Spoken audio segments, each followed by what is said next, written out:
Hey, this is section 6 of our Crash Web Tech course, and we reviewed the basics of the HTML5 markup language. So the next thing that we can do is actually learn how to style some of the elements. As we saw, there are some tags from the HTML standard that actually do some change, like add some lists, or you can do a title larger as it's a title, or add some default styling there. But in order to do the styling properly and actually do some non-standard styling, you need to be aware of the CSS. So CSS stands for Cascade Style Sheets, and it was created to define a concept of actually styling a bunch of documents. And it's actually pretty flexible and does a lot of things.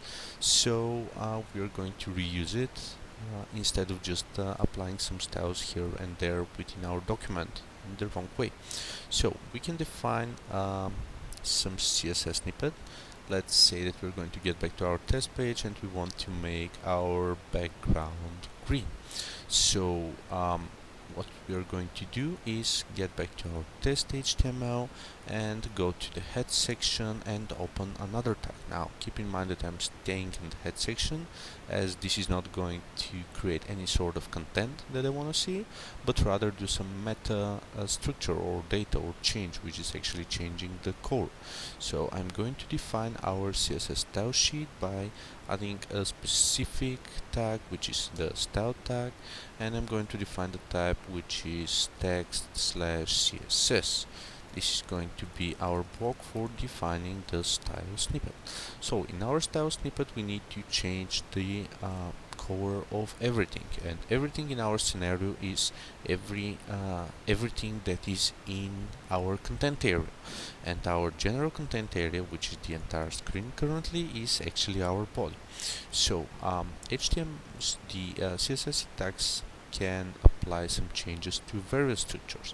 It can define it to the tag itself, or it can also define it to some specific ID or class, which we are going to review furthermore. Now, since the body is looking in the same way as you see it here on the screen, which has an opening and closing angular bracket, and the body itself, we can just define body, open the curly brackets and close it here, and define some style. Now the CSS defines the following things. First, it defines what is it going to cover, which is the selector, which is currently our body tag.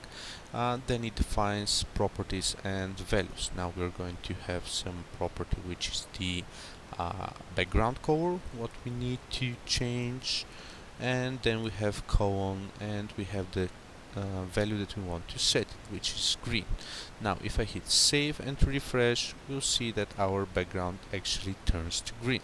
Now it's a bit tricky at the beginning, and as I said, it's not the complete course of the very beginning, but just giving some proper concepts. There are hundreds of properties, like attributes and values, that you can use, and you need to get more versatile in CSS to actually get used to them, but so far you can still use all this practice. Now we see that we can change the body and we can change its background color, so let's do some other changes too.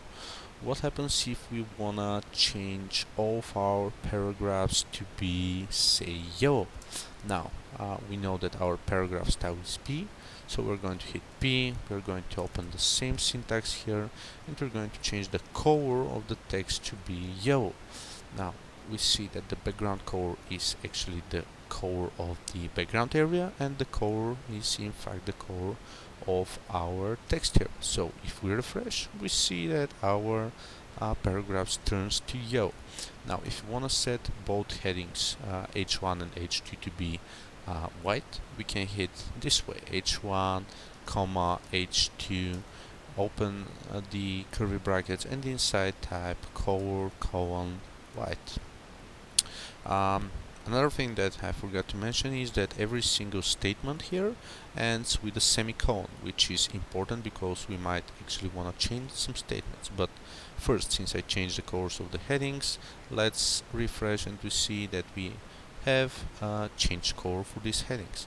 Now, since I mentioned the other changes, what we can do here is say in the paragraphs, we can say, hey, I want for my paragraphs entries to be with a larger font size. So we can get here, and in addition to the color statement, we can hit font size and then say that we want to be 16 pixels, and it's going to actually be smaller because I didn't pick the right one. If we create to be 16 points, it's going to be larger. Now, as we said, we have different sorts of units that you can actually use. We can use the points, the inches, the pixels, or the m's, which is pretty huge, as you can see, and it really depends what sort of industry do you do, and what sort of measured units are you used to.